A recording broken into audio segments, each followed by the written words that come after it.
بسم اللہ الرحمن الرحیم۔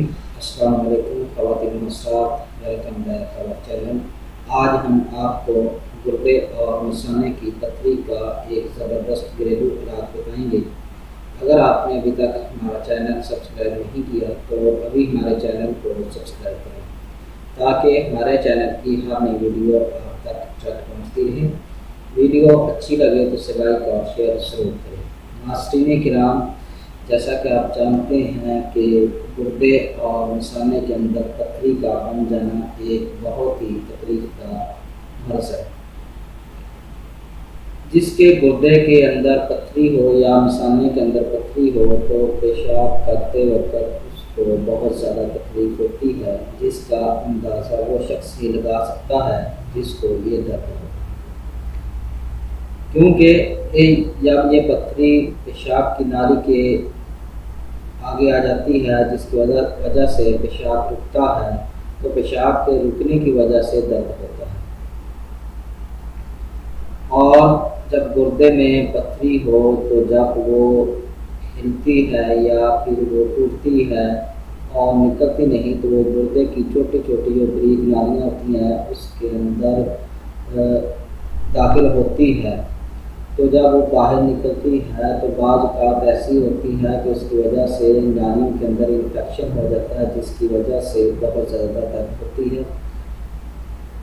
تو جو حضرات گردے اور مثانے کی پتھری کی مرض میں مبتلا اور انہوں نے ڈیروں ادویات استعمال کر لی ہیں لیکن ان کو کوئی فائدہ نہیں ہوا، تو وہ ہمارے اس نسخہ کو ضرور استعمال کریں۔ انشاءاللہ چند دن کے استعمال سے ان کی جو پتھری ہوگی وہ نکل جائے گی، کیونکہ اس نسخہ میں کلونجی ہے، اور کلونجی کے بارے میں حدیث نبوی میں ہے کہ یہ ہر مرض سے شفا ہے سوائے موت کے، کیونکہ کلونجی کے اندر اللہ پاک نے ہر بیماری کی شفا رکھ دی ہے، اور سوائے موت کے اس کے علاوہ اس میں ہر مرض کی شفا ہے۔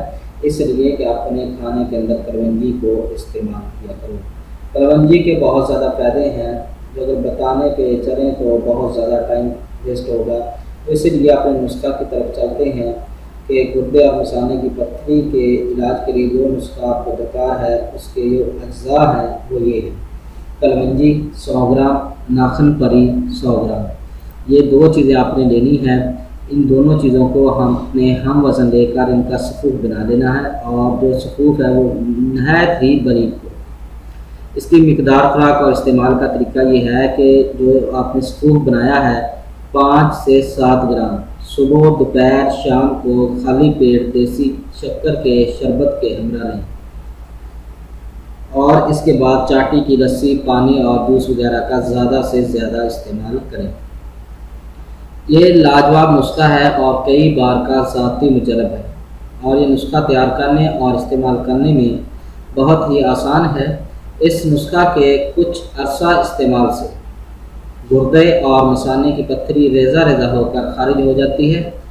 تو اگر پیشاب کم مقدار میں آ رہا ہو تو اس نسخے کے استعمال سے پیشاب بھی کھل کر اور زیادہ مقدار میں آئے گا۔ ناظرین کرام، یہ تھا گردے اور مثانے کی پتھری کی علاج کا نسخہ جو آج آپ کو کے ساتھ شیئر کیا ہے۔ تو اگر اس میں سے آپ کو کسی چیز کی سمجھ نہ آئی ہو تو کمنٹ ضرور کریں، انشاءاللہ آپ کو ضرور جواب دیں گے۔ امید ہے کہ آپ کو ہماری یہ ویڈیو پسند آئی ہوگی۔ ہماری اس ویڈیو کو دیکھنے کا شکریہ۔ ہمارے چینل کو لائک اور سبسکرائب ضرور کریں۔ اللہ حافظ۔